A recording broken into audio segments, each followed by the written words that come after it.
Explore cook and ടേസ്റ്റിൻ്റെ പുതിയൊരു വീഡിയോയിലേക്ക് എല്ലാവർക്കും വീണ്ടും സ്വാഗതം.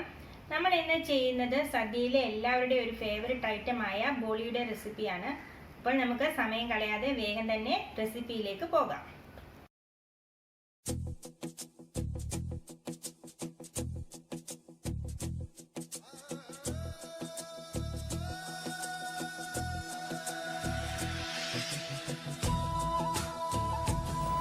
ബോളി തയ്യാറാക്കാനായി ഞാനിവിടെ എടുക്കുന്നത് 1 കപ്പ് മൈദയാണ്.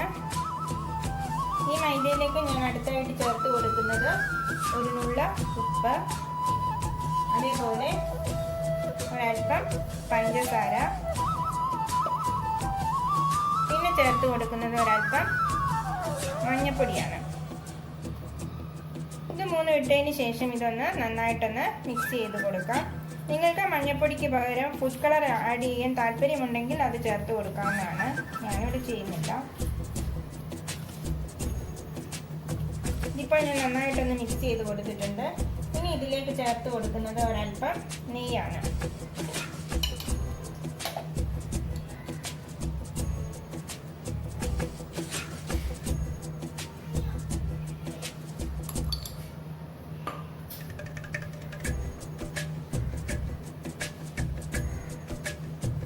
നെയ്യ് കൂടെ ചേർത്തതിന് ശേഷം ഒന്നുകൂടെ മിക്സ് ചെയ്തെടുക്കാം. നെയ്ക്ക് പകരമായിട്ട് നിങ്ങൾക്ക് എന്തെങ്കിലും ഓയിൽ വേണമെങ്കിലും യൂസ് ചെയ്യാവുന്നതാണ്.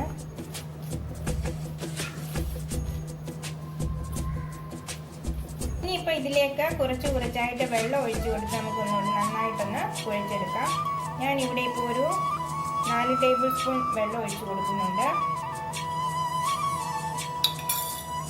ഒഴിച്ച് നമുക്കൊന്ന് മിക്സ് ചെയ്ത് നോക്കാം.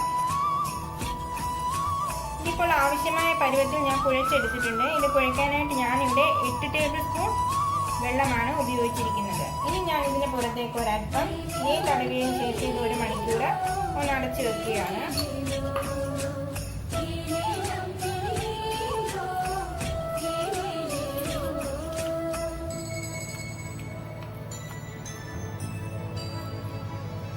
ഡ്രൈ ആകാതിരിക്കാൻ വേണ്ടിയിട്ടാണ് ഇങ്ങനെ നെയ്യ് തടവി കൊടുക്കുന്നത്.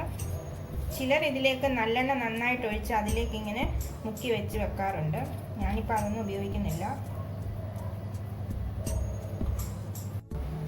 ഇനി ഇതിനാവശ്യമായ കടലപ്പരിപ്പൊന്ന് തയ്യാറാക്കിയെടുക്കാം. അതിനായിട്ട് ഞാനിവിടെ 1/4 കപ്പ് കടലപ്പരിപ്പാണ് എടുത്തിരിക്കുന്നത്. ഇത് ഞാൻ 1 മണിക്കൂർ ഒന്ന് കുതിർത്ത് വെച്ച് നന്നായിട്ടൊന്ന് കഴുകിയെടുത്തതാണ്. ഞാനിപ്പോൾ കുക്കറിലേക്ക് ഇട്ട് കൊടുക്കുകയാണ്. ഇതിലേക്ക് ഞാനൊരൽപ്പം മഞ്ഞൾപ്പൊടി കൂടെ ചേർത്ത് കൊടുക്കുന്നുണ്ട്. ഇനി ഇതിനാവശ്യമായിട്ടുള്ള വെള്ളം കൂടി ഒഴിച്ച് നമുക്കിത് നന്നായിട്ടൊന്ന് വേവിച്ചെടുക്കാം. ഞാനിവിടെ 1 കപ്പ് വെള്ളമാണ് ചേർത്ത് കൊടുക്കുന്നത്. ഇനി നമുക്കൊന്ന് വേവിച്ചെടുക്കാം. ഇപ്പോൾ നമ്മുടെ കടലപ്പരിപ്പ് കറക്റ്റ് പരുവത്തിൽ വെന്ത് വന്നിട്ടുണ്ട്. ഞാനിത് മിക്സിയിലിട്ടൊന്ന് അരച്ചെടുക്കുകയാണ്. ഇപ്പോൾ ഞാൻ കടലപ്പരിപ്പ് ഈ ഒരു പരുവത്തിൽ മിക്സിയിലിട്ടൊന്ന് അരച്ചെടുത്തിട്ടുണ്ട്. ഇനിയിപ്പോൾ നമുക്കിതൊന്ന് ചെറുതായിട്ടൊന്ന് വരട്ടിയെടുക്കാം. അതിനായിട്ട് ഞാനൊരു പാൻ വെച്ച് കൊടുത്തിട്ടുണ്ട്. അതിലേക്ക് 1 ടേബിൾ സ്പൂൺ 1-1.5 ടേബിൾ സ്പൂൺ നെയ്യ് ഒഴിച്ച് കൊടുക്കുകയാണ്.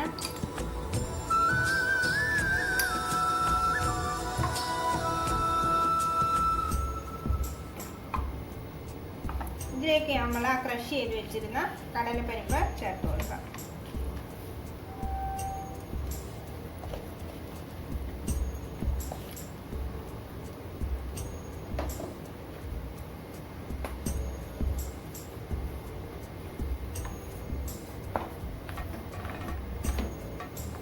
അടുത്തതായിട്ട് ഇതിലേക്ക് ചേർത്ത് കൊടുക്കുന്നത് ഏലക്കാപ്പൊടിയാണ്. ചിലർ ഇതിലേക്ക് ജീരകത്തിൻ്റെ പൊടിയും അതേപോലെ തന്നെ ജാതിക്കയുടെ പൊടിയൊക്കെ ചേർത്ത് കൊടുക്കാറുണ്ട്. ഞാനിപ്പോൾ ഇവിടെ ഏലക്ക മാത്രമേ ചേർത്ത് കൊടുക്കുന്നുള്ളൂ. പിന്നെ ഞാനിവിടെ മധുരത്തിനായിട്ട് ചേർക്കുന്നത് ശർക്കരയാണ്. ശർക്കര ഞാനൊന്ന് പാനിയാക്കിയതിന് ശേഷം ഒന്ന് അരിച്ചെടുത്തതാണ്. അതുകൂടെ ഇതിലേക്ക് ഒഴിച്ചു കൊടുക്കുകയാണ്.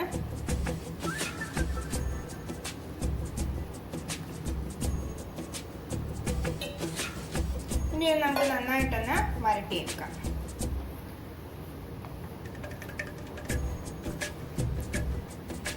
ഇപ്പോൾ കറക്റ്റ് പരുവത്തിന് വരണ്ട് വന്നിട്ടുണ്ട്. നമുക്കിനി ഇതൊന്ന് തീ ഓഫ് ചെയ്തതിന് ശേഷം തണുക്കാനായിട്ട് വെക്കാം. ഇപ്പോൾ തണുത്തിട്ടുണ്ട്. ഞാൻ ഇനി ഇത് ചെറിയ ഉരുളകളാക്കി ഉരുട്ടിയെടുക്കാൻ പോവുകയാണ്.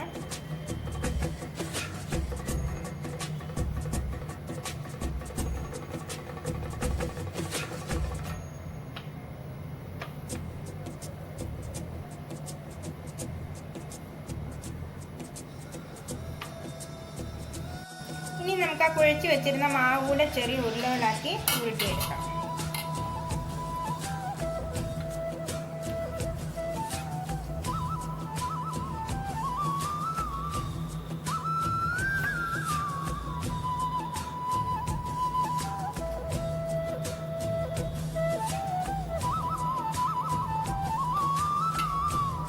അപ്പോൾ നമ്മൾ കടലപ്പരിപ്പും അതേപോലെ തന്നെ മാവും ചെറിയ ഉരുളകളാക്കി ഉരുട്ടിയെടുത്തിട്ടുണ്ട്.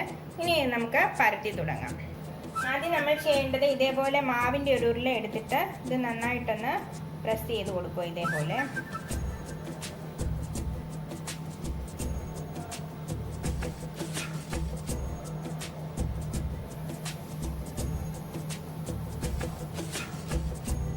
പ്രസ് ചെയ്തതിന് ശേഷം നമ്മൾ ആ കടലപ്പരിപ്പിൻ്റെ ഒരു ഉരുള എടുത്ത് ഇതിന് നടുക്കായിട്ട് വെച്ച് കൊടുക്കുക.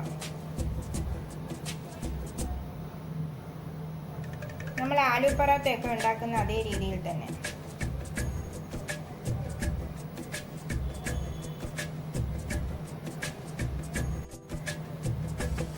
ഇപ്പം നമ്മൾ ആ ഫില്ലിങ് അകത്ത് വെച്ച് കൊടുത്തിട്ടുണ്ട്. ഇനി ഇതേപോലെ കൈകൊണ്ടൊന്ന് ചെറുതായിട്ടൊന്ന് പ്രസ് ചെയ്യുക.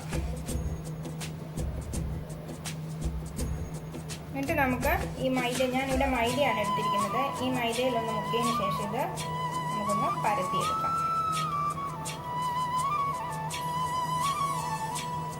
ഇതിൽ കൂടെ അല്പം മൈദ ഇട്ട് കൊടുക്കുകയാണ്. ഇത് നമുക്ക് നൈസായിട്ട് പരത്തിയെടുക്കാം. പരത്തുമ്പോൾ നമ്മൾ അധികം ബലം കൊടുക്കണ്ട, വളരെ സ്ലോ ആയിട്ട് ചെയ്തെടുത്താൽ മതി.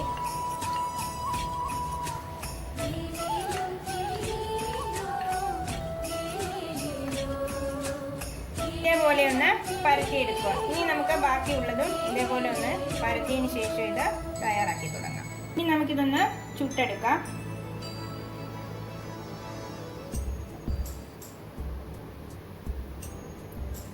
ഇപ്പോൾ കറക്റ്റ് പരുവത്തിനായിട്ടുണ്ട്. നമുക്കിനി ഇതൊരു പാത്രത്തിലേക്ക് മാറ്റിയെടുക്കാം.